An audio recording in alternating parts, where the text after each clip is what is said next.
Hello everyone, क्या हाल चाल? Doing good. आज की क्लास में आप सीखेंगे capital gain in case when insurance claim is received on damage और डिस्ट्रक्शन ऑफ कैपिटल एसेट। मतलब अगर आपको इंश्योरेंस क्लेम मिलता है ऑन डैमेज और destruction of a capital asset तो ये ट्रांसफर है and accordingly capital gain arise करेगा। लेकिन देखिए गवर्नमेंट ने यहां पे कितनी जबरदस्त चालाकी की है। डैमेज या डिस्ट्रक्शन ऑफ कैपिटल एसेट, एक कैपिटल एसेट डैमेज या डिस्ट्रॉय हो गई तो क्या आपसे जुदा हो गई? हाँ, बट गवर्नमेंट इसे ट्रांसफर नहीं कह रही है। कह रही है डैमेज और डिस्ट्रक्शन होता है जिसपे कि आपको इंश्योरेंस क्लेम भी मिलता है, देन इट इज ट्रांसफर। पता है क्यों? क्योंकि अगर मान लीजिए आपकी 10 करोड़ रुपए की प्रॉपर्टी डैमेज और डिस्ट्रॉय हो जाए, कोई इंश्योरेंस क्लेम ना मिले, तो सेल कंसिडरेशन कितनी? अंडा, भाई कुछ मिला तो है नहीं, माइनस 10 करोड़ रुपए की प्रॉपर्टी, आपका कैपिटल लॉस हो जाएगा 10 करोड़ रुपए और आप दूसरे गेन से एडजस्ट करोगे। गवर्नमेंट का जो टैक्स आने वाला था वो नहीं आ पाएगा। भाई जब भी लॉस होगा तो आप दूसरे प्रॉफिट से एडजस्ट कर लोगे। गवर्नमेंट ये लॉस आपका रिकॉग्नाइज नहीं करना चाह रही है। लेकिन गवर्नमेंट जानती है कि जब अगर आपकी प्रॉपर्टी डिस्ट्रॉय होती है और आपको इंश्योरेंस क्लेम मिल जाता है तो आपको कैपिटल गेन होगा, तो गवर्नमेंट यहां पे टैक्स लेना चाहती है। तो इसलिए बहुत चालाकी से कह रही है जब आपको डैमेज या डिस्ट्रॉय हुआ है and you received compensation then it is capital gain, right.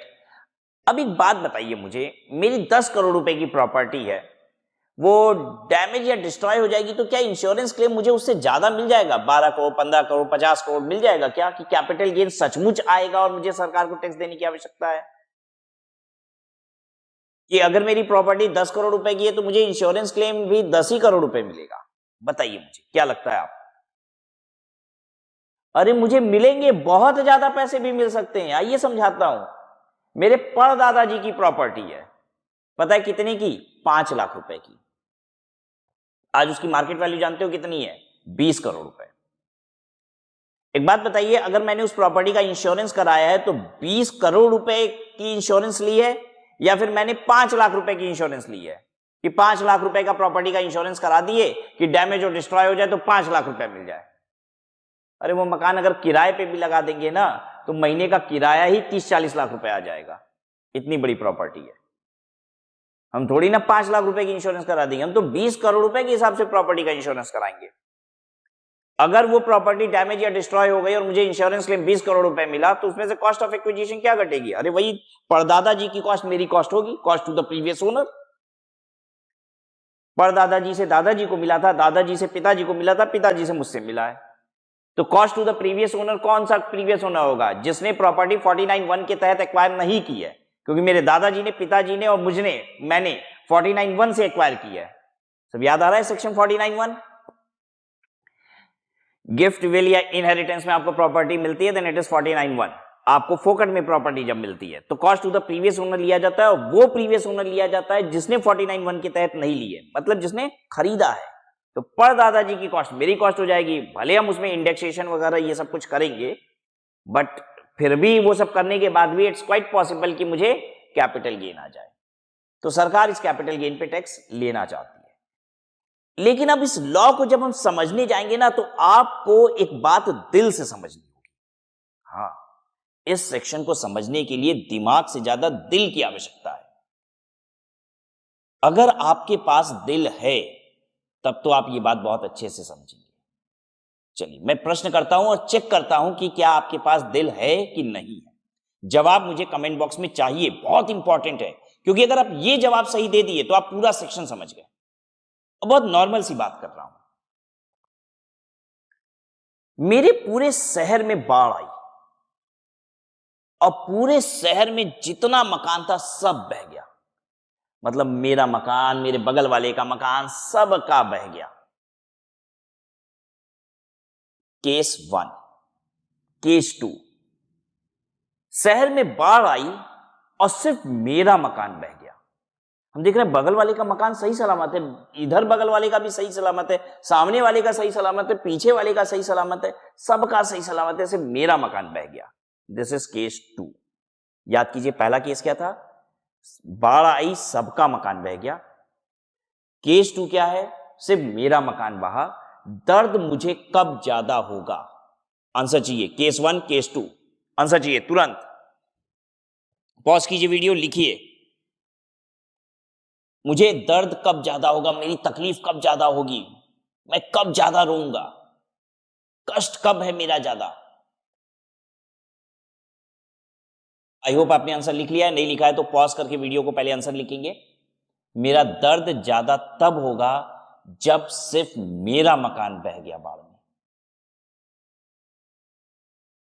Yes, जब सबका बह जाता है ना तो दर्द तो हो रहा है लेकिन कम होता है यार, चलो ठीक है कोई बात नहीं। लेकिन सिर्फ मेरा मकान बहता है ना तो एकदम और दर्द हो जाता है। ये क्या, सबका मकान सही सलामत है, मेरा ही बह गया, और रोते हैं, फूट फूट के रोएंगे, दर्द ज्यादा होगा मेरा। आई होप सभी लोग ये बात समझ पा रहे हैं। हालांकि एक बार फेस टू फेस क्लास में मेरे साथ प्रॉब्लम हो गई थी। इस बात को जब मैं समझा रहा था तो एक बच्चा तो नहीं माना अंत तक, ठीक है, लेकिन जब सैकड़ों बच्चे मानने को तैयार होते हैं ना तो एक जो नहीं मानता उसको बैठाना ही पड़ता है। कह रहे नहीं सर, मुझे तो सबका अगर बह जाएगा तो कितना दर्द होगा, क्योंकि अगर मेरा मकान बहा है तो हम दूसरे के घर में भी जाके रह सकते हैं ऐसे तो। यार तुम तो महात्मा आदमी हो, संत आदमी हो, तुमको दर्द का पता ही नहीं है कि दर्द कब ज्यादा होता है। तो बाकी बच्चे भी मुस्कुराने लग गए, हंसने लग गए, इसलिए वो बैठ गया था। तो समझिएगा कि अगर सिर्फ मेरे साथ कुछ हादसा होता है ना तो मुझे ज्यादा दर्द होता है, ठीक है। पूरे देश में कोविड हो रहा था, इसलिए भले दर्द लोगों का कम हो, ठीक है, कंपैरेटिवली, लेकिन अगर किसी एक को सिर्फ कोविड की वजह से कुछ हादसा होता है तो उसे दर्द और ज्यादा होता कि भाई मेरे साथ इतनी सफरिंग हो गई। जब हम देखते हैं सबको सफरिंग है ना तो उतना दर्द नहीं होता, थोड़ा कम दर्द होता है कंपैरेटिवली, ठीक है। सरकार आपसे टैक्स कब लेना चाहती है ये भी समझने की कोशिश करते हैं, जब देखती है आपका दर्द कम है। यानी अगर सिर्फ आपका दर्द होता है ना, आपका मकान का नुकसान हो गया, ठीक है, जैसे मैंने एग्जांपल तो वैसे गलत लिया है, मैं आपको बता दूं, क्योंकि बाढ़ आएगी तो सबका मकान बहेगा, ये बात तय है, ठीक है, सिर्फ एक का बह जाएगा ऐसा नहीं होगा। लेकिन मैं आपको वहां पे फैक्ट नहीं समझा रहा था, मैं आपको दर्द समझाने की कोशिश कर रहा था, ठीक है, ये बात पे फोकस कीजिएगा। तो सरकार ये कह रही है कि जब आपका अकेले का दर्द होगा ना तो हम नहीं आएंगे टैक्स लेने, क्योंकि आप तो पहले ही खूब रो रहे हो, अब उसी में हम टैक्स भी मांग लेंगे तो कितना और फटोगे आप, कितना और रोगे। सरकार नहीं लेगी आपसे टैक्स, वहां पे वो ट्रांसफर नहीं है। सरकार कहती है कि हम ट्रांसफर कब मानेंगे, आपको आपकी प्रॉपर्टी डैमेज डिस्ट्रॉय हुई, आपको कंपनसेशन मिला, लेकिन गिवन कंडीशन में ही, और वो गिवन कंडीशन में आप बार बार फील करेंगे कि सबका नुकसान हुआ है, कईयों का नुकसान हुआ है, तब गवर्नमेंट कंपनसेशन क्लेम ले रही है, तब गवर्नमेंट कंपनसेशन क्लेम कर रही है, तब गवर्नमेंट कैपिटल गेन टैक्स ले रही है। Are you getting my point? और वैसे भी सोचिए किसी एक का नुकसान हो गया, गवर्नमेंट कितना ही टैक्स ले लेगी, लेकिन गवर्नमेंट समझ रही है ना कि जब कईयों का, हजारों लाखों लोगों का प्रॉपर्टी डिस्ट्रॉय हुआ है, सबको पैसा मिला है इंश्योरेंस से खूब खूब, तो आइए टैक्स लेते हैं ना हम भी यहां पे। अंडरस्टूड? आइए देखिए, the following two condition should be satisfied, तभी इंश्योरेंस क्लेम टैक्सेबल होगा। Number 1, the compensation is receive because of damage to और destruction of any capital asset. ये भी ध्यान रखिएगा, डैमेज और डिस्ट्रक्शन कैपिटल एसेट का होना चाहिए, तब कैपिटल गेन आएगा।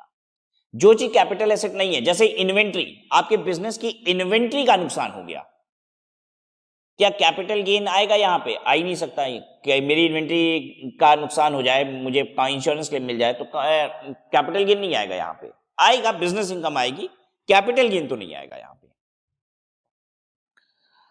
और बेसिकली होता क्या है कि इन्वेंट्री वगैरह के लिए आपको ज्यादा पैसा मिल भी नहीं जाएगा कि आपको बिजनेस की भी इनकम है। सोच के देखिए, मेरा माल 50,000 रुपया का है तो बहुत होगा, वो माल खराब हो जाएगा तो 50,000 रुपया मिल जाएगा हमको, ठीक है।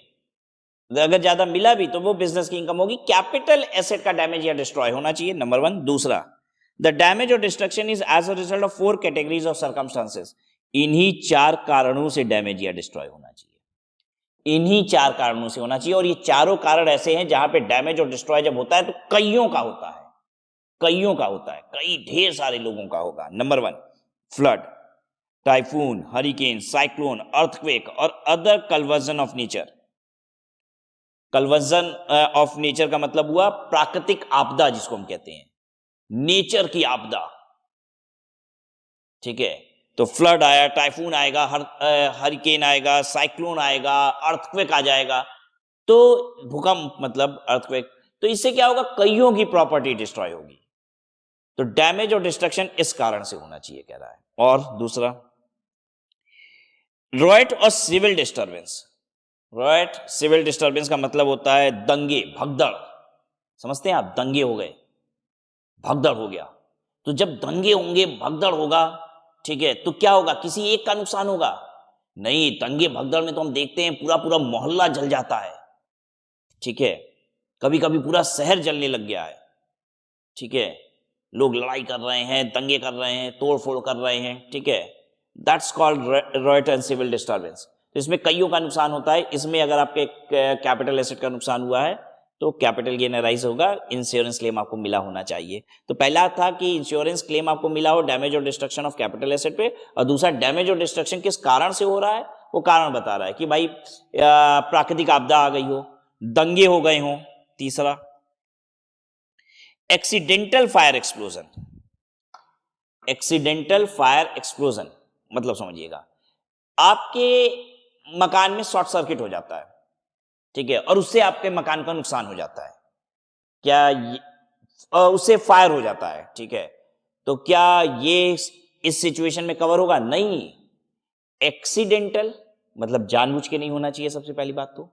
फायर एक्सप्लोजन होना चाहिए। एक्सप्लोजन का मतलब समझे, आग बढ़ते गई कईयों के मकान, मतलब एक जगह आग लगी और वो एक्सप्लोड कर गया, ठीक है, आग फैलते गई कईयों का नुकसान हो गया। It is talking about that situation, ठीक है। जैसे कोई आपसे जलता है, कोई आपसे ईर्ष्या रखता है और इसकी वजह से आपके मकान को में रात में कुछ फेंक देता है, जला देता है, तो क्या ये इस सिचुएशन में आएगा? नहीं।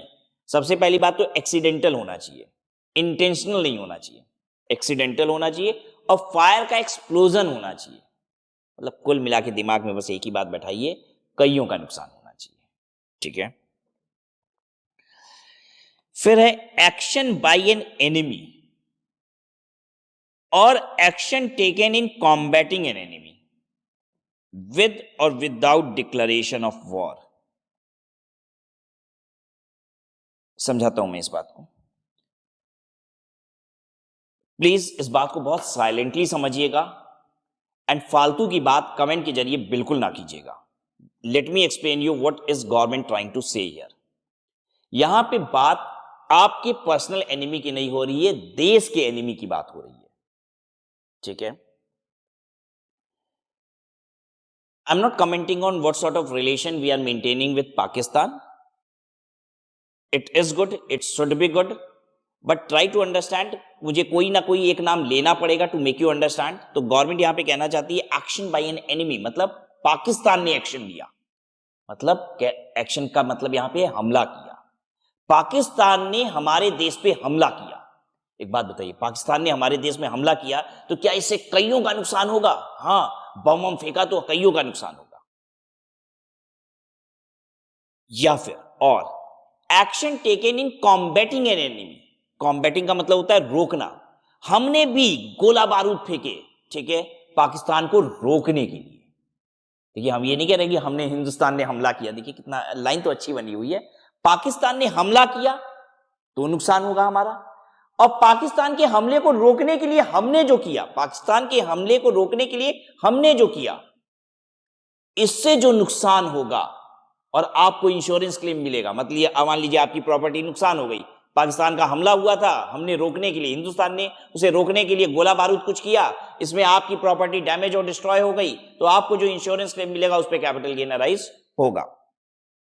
यहां पे फिर ब्रैकेट में लिखा है विद और without declaration of a war, मतलब इंडिया पाकिस्तान में वॉर डिक्लेयर हुआ था या ऐसे ही छुटपुट हरकतें हो रही हैं, कुछ भी हो रही हो, दोनों ही केस के लिए ये लागू है, वॉर के केस में, बिना वॉर के केस में भी, ठीक है। जो बीच बीच में ऐसी हरकतें होती रहती है ना, तो उसको भी कह रहा है कि हम कंसिडर करेंगे यहां पे। तो याद रहेगा 4 कंडीशन जिसपे कैपिटल गेन अराइज होगा। डैमेज या डिस्ट्रक्शन क्यों होना चाहिए? डैमेज और डिस्ट्रक्शन होना चाहिए प्राकृतिक आपदा की वजह से, रॉयट और सिविल डिस्टर्बेंस यानी भगदड़ वगैरह मच गई हो, एक्सीडेंटल फायर एक्सप्लोजन हो गया हो, या फिर पाकिस्तान ने हम पे हमला किया, या फिर हमने पाकिस्तान के हमले को रोकने के लिए कुछ किया। Where a person receives at any time during the previous year any money or other asset under any insurance form, any insurance from an insurer, and the above two conditions are satisfied, then the receipt of such money or other asset shall be liable for capital gain. Actually कभी कभी ये होता है कि insurance claim में आपको पैसा नहीं मिलता है, आपको एसेट मिल जाती है, ठीक है. तो shall be liable for capital gain of the previous year in which the such money or other asset is received. This is very very important. मैंने आपको बताया था कि 4 सिचुएशन आप पढ़ेंगे, ठीक है, जहां पे कैपिटल गेन आपके हाथ में तब टैक्सेबल होता है when you have received it, ठीक है, आपको याद है. उसी में एक और आपको ऐड करना होगा, डैमेज और डिस्ट्रक्शन ऑफ कैपिटल एसेट, ठीक है, इंश्योरेंस क्लेम वाला केस, ठीक है. मैं आपको वापस से नोट करा देता हूं.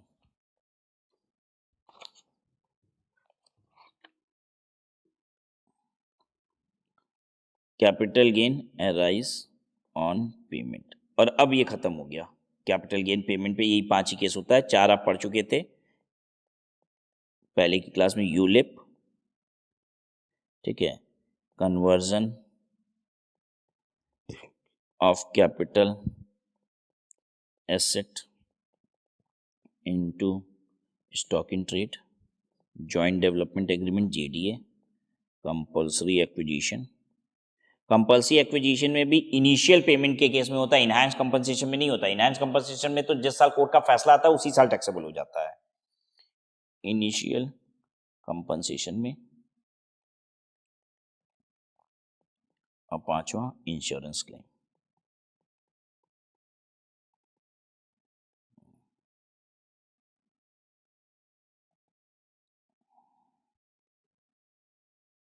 Insurance claim on damage of capital asset. अब देखिए, when section 45(1)(a) is not applicable. भाई कब नहीं एप्लीकेबल होगा? अगर वो जो डैमेज और डिस्ट्रक्शन वाली कंडीशन दी हुई है अगर उस कारण से नहीं हुआ, ठीक है, तो फिर टैक्सेबल नहीं होगा इंश्योरेंस क्लेम. मतलब आपको इंश्योरेंस क्लेम मिला भी है, प्रॉपर्टी डैमेज और डिस्ट्रॉय हुई है, लेकिन कारण वो नहीं था. जो 4 कारण बताए आपको, वो 4 कारण नहीं थे. प्रॉपर्टी डैमेज और डिस्ट्रॉय हुई, आपको इंश्योरेंस क्लेम भी मिला, तो भी कैपिटल गेन टैक्सेबल नहीं होगा, ठीक है. और अगर मान लीजिए कैपिटल एसेट था ही नहीं वो, तब भी प्रश्न नहीं उठता कैपिटल गेन अराइज होने का, जिसका डैमेज और डिस्ट्रॉय हुआ. कारण अगर ये 4 थे, मान लो हम कहते हैं कारण ये 4 थे, लेकिन जो डैमेज और डिस्ट्रॉय हुआ वो कैपिटल एसेट नहीं था, तो भी कैपिटल गेन अराइज नहीं करेगा. तो पहला क्या कहता है? When insurance compensation is a capital receipt. Insurance compensation is a capital receipt, मतलब डैमेज और डिस्ट्रॉय जो हुआ है वो कैपिटल एसेट का हुआ है. डैमेज कैपिटल रिसिप्ट का मतलब ये हो गया, damage is of capital asset. अगर डैमेज कैपिटल एसेट का हुआ है तो कारण 4 होने चाहिए. तो यहां पे जो बताएगा, reason should B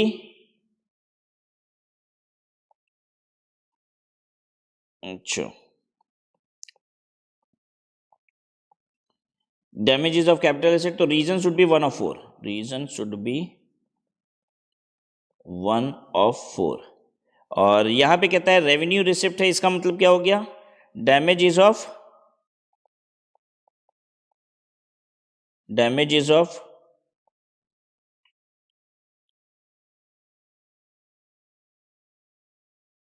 other than capital asset.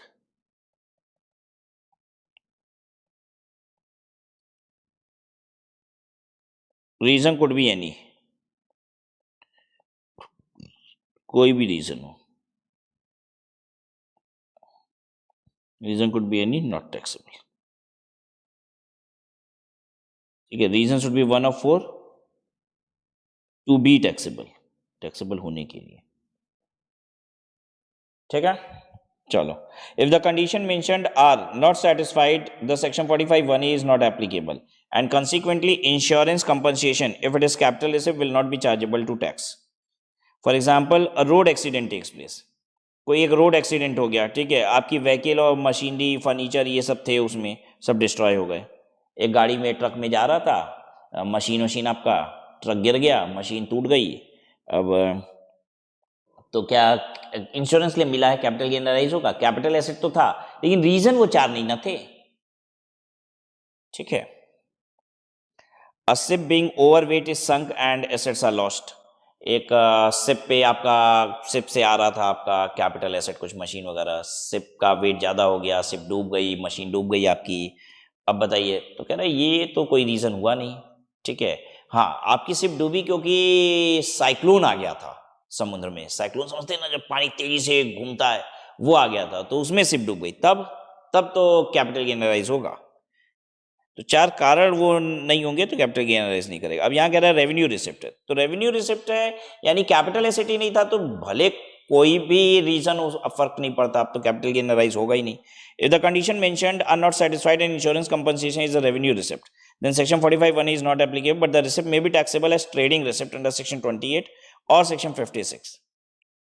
अगर अदर देन कैपिटल एसेट है तो वो सेक्शन 28 में या 56 में टैक्सेबल हो सकता है। बिजनेस का है तो सेक्शन 28 में, और या फिर 56 में अदर सोर्सेज में टैक्सेबल हो सकता है। For instance, insurance claim for theft of stock in trade is not taxable under section 45(1)(a), but it will be taxable under PGBP. मान लीजिए आपके माल चोरी हो जाता है, ठीक है, तो आपने इंश्योरेंस करा रखा था चोरी के लिए, तो आपको इंश्योरेंस कंपनसेशन भी मिल जाता है। तो क्या होगा, एक तरफ पीएल में आप चार्ज करेंगे लॉस ऑफ स्टॉक और दूसरी तरफ आप क्लेम जो मिला है वो कर देंगे, ठीक है। तो अल्टीमेटली इफेक्ट तो बराबर हो जाएगा, लेकिन कभी कभी ऐसा होता है क्लेम थोड़ा सा कम मिला है या क्लेम थोड़ा सा ज्यादा मिला है, तो अकॉर्डिंगली या तो इनकम आ जाएगी या तो खर्चा ही ज्यादा हो जाएगा, व्हाटएवर, ठीक है।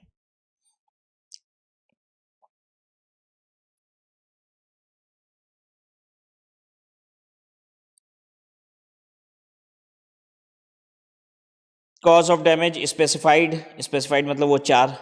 तो इंश्योरेंस क्लेम मिला है आपको, treat as transfer, capital gain आएगा। क्लेम आपको मिला ही नहीं है, कोई कैपिटल गेन नहीं आएगा। कोई और ही कारण है आपके डैमेज डिस्ट्रक्शन का, कोई ट्रांसफर ही नहीं हुआ है, या भी नो क्लेम तो no capital gain, no transfer भी लिख लीजिए, कोई ट्रांसफर ही नहीं है। क्योंकि ट्रांसफर ही तब है जब इंश्योरेंस क्लेम आपको मिला, क्योंकि ट्रांसफर की डेफिनेशन में लिखता है डैमेज और destruction, insurance claim received on damage और डिस्ट्रक्शन ऑफ कैपिटल एसेट, ठीक है। अच्छा, सेल कंसिडरेशन क्या होगी, अगर कंपनसेशन कैश में आया तो जो कंपनसेशन मिला है, अगर कंपनसेशन काइंड में मिला है तो जो चीज मिली है उसकी fair market value sale consideration कहलाएगी। Fair market value as on the date of receipt of the asset received as compensation. Cost of acquisition, cost of improvement, ये सब कुछ जैसा एज यूजुअल होता है। Indexation benefit till the year of destruction. देखिए property transfer कब हुई, destruction पे ही, लेकिन आपको कंपनसेशन कब मिला है भाई, वो तो बाद में मिला है, तो जब मिला है तब टैक्सेबल हुआ है, ठीक है। मैं समझाता हूं, प्रॉपर्टी आपने यहां परचेज की, डैमेज यहां पे हुआ, ठीक है, और कंपनसेशन रिसीव यहां पे हुआ, ठीक है। ट्रांसफर कहां पे हो गया, ट्रांसफर कहां पे हो गया, इस पूरी सिचुएशन पे यहां ट्रांसफर हो गया, लेकिन कैपिटल गेन कहां अराइज करेगा, कैपिटल गेन यहां अराइज होगा, क्योंकि पास सिचुएशन ऐसी है जहां पे ट्रांसफर पे कैपिटल गेन अराइज नहीं होता है, पैसा मिलने पे कैपिटल गेन अराइज होता है, उसमें से ही ये एक कंडीशन है, कैपिटल गेन यहां पे अराइज होगा। लेकिन जब भी हमने ऐसा किया कि ट्रांसफर कभी और हो रहा है, कैपिटल गेन कभी और अराइज हो रहा है, तो आपने पीरियड ऑफ होल्डिंग क्या ली है, पीरियड ऑफ होल्डिंग हमेशा आपने ली है जब आपका ट्रांसफर हुआ है वहां तक का ही। मतलब हम कैपिटल गेन यहां पे कंप्यूट तो करते हैं, लेकिन हम मान के चलते हैं हम उस साल जिस साल ट्रांसफर हुआ है, हमेशा ऐसा करते हो आप, कि जब भी कैपिटल गेन टैक्सेबल होता है in the year of receipt, तो आप एज्यूम करते हो कैपिटल गेन कंप्यूट करते समय कि एज इफ हम उस साल हैं जिस साल ट्रांसफर हुआ है। तो this is the period of holding, period of holding. This is only the period of indexation, indexation के लिए भी यही पीरियड लिया जाएगा, बस कैपिटल गेन कंप्यूट यहां पे होगा, ठीक है। यही चीज यहां पे बता रहा है। इंडेक्सेशन बेनिफिट वगैरह कहां तक का होगा, till the year of destruction. Taxable कब होगा, in the year of receipt of compensation, ठीक है। टैक्स रेट क्या लगेगा, जो जिस साल इनकम बनी उस साल का जो टैक्स रेट है उस पर टैक्सेबल हो जाएगा, ठीक है। Note, compensation received for damage of machinery shall be treated under section 41(1) to the extent expenditure incurred on repair and renovation of damaged machinery and such repair and renovation expenditure shall be allowed under section 31. However, compensation in excess of the repair and renovation expenditure shall be treated as capital receipt and shall not be liable under section 45(1)(a), shall not be applicable as there is no transfer of capital asset. ये क्या बोलना चाह रहा है? इतनी अंग्रेजी तो आप समझेंगे नहीं, वो मुझे भी मालूम है. हेडिंग लिखिए. वो जो नोट है उसको एक्सप्लेन कर रहे हैं. Machine damaged because of reason other than specified one. Specified reason मतलब समझे, मशीन का डैमेज और डिस्ट्रक्शन हुआ है. मशीन यानी capital asset. When I am saying machine मतलब कैपिटल एसेट. ठीक है. Other than four reason. भाई अदर देन का मतलब अदर देन फॉर रीजन. जो 4 रीजन दिया है वो नहीं है, तो क्या कैपिटल गेन अराइज करेगा? Capital gain will not arise.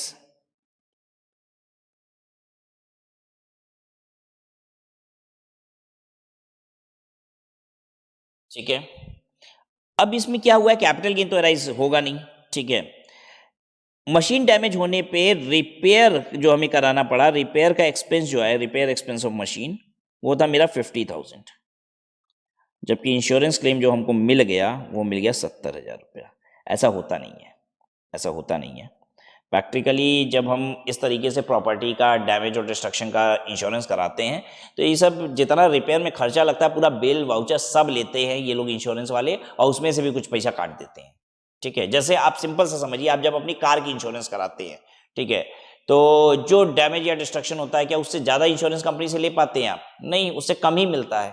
हाँ, अब आप ये मत बोलिएगा हम तो सेटिंग करके बिल थोड़ा सा बढ़वा के बनवा लेते हैं, वो एक अलग विषय है, उसको मत आप यहाँ काउंट कीजिए. अदरवाइज आपको पैसा तो कम ही मिलेगा ना.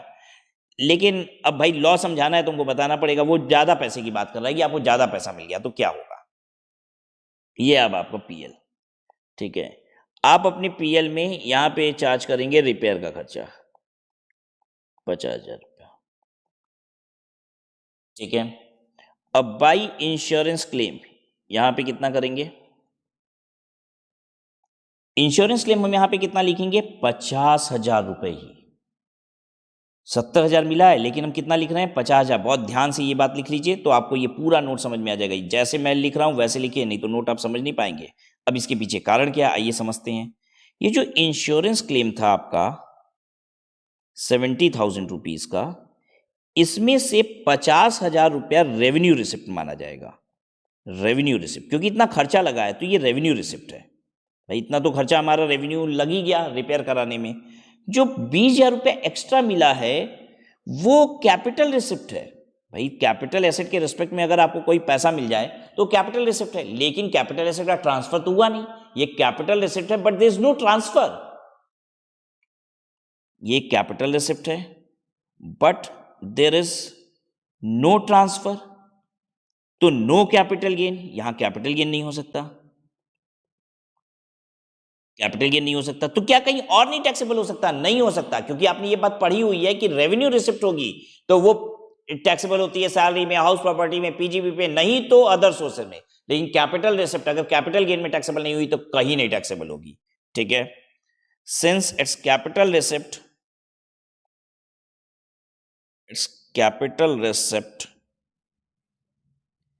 it cannot be taxable elsewhere. समझ में आ रहा है सबको? सिंस ये कैपिटल रिसिप्ट है इसलिए कहीं भी टैक्सेबल नहीं होगी. और वो 50,000 रेवेन्यू रिसिप्ट क्यों मान ली गई? क्योंकि भाई रिपेयर कराने के लिए पैसा दिया है. इंश्योरेंस कंपनी ने 50,000 रुपए जो दिया है वो रिपेयर कराने के लिए दिया. रिपेयर का खर्चा लगा ना. 20,000 रुपया जो एक्स्ट्रा मिल गया वो रेवेन्यू रिसिप्ट है. नहीं, वो एक कैपिटल एसेट के रिस्पेक्ट में पैसा आया है, रिपेयर के लिए थोड़ी ना आया. तो कैपिटल एसेट के रिस्पेक्ट में आ गया. रिपेयर का तो 85,000 खर्चा था, तो कैपिटल एसेट के रिस्पेक्ट में जो भी पैसा आया है वो कैपिटल रिसिप्ट है. अब कैपिटल रिसिप्ट ये टैक्सेबल हो जाना चाहिए कैपिटल गेन में, नहीं, क्योंकि ट्रांसफर हुआ ही नहीं है एसेट का. तो अच्छा आप सोचते हैं कि कैपिटल गेन में नहीं हुआ तो क्या कहीं और हो जाएगा? नहीं हो सकता, क्योंकि कैपिटल रिसिप्ट एक ही हेड में टैक्सेबल होता है, कैपिटल गेन नहीं तो कहीं नहीं होगा. अंडरस्टूड? तो दिस वाज द नोट. तो चलिए इस तरीके से हमने एक सेक्शन और कंप्लीट किया आज. insurance claim on damage and destruction of capital asset. We'll stop here.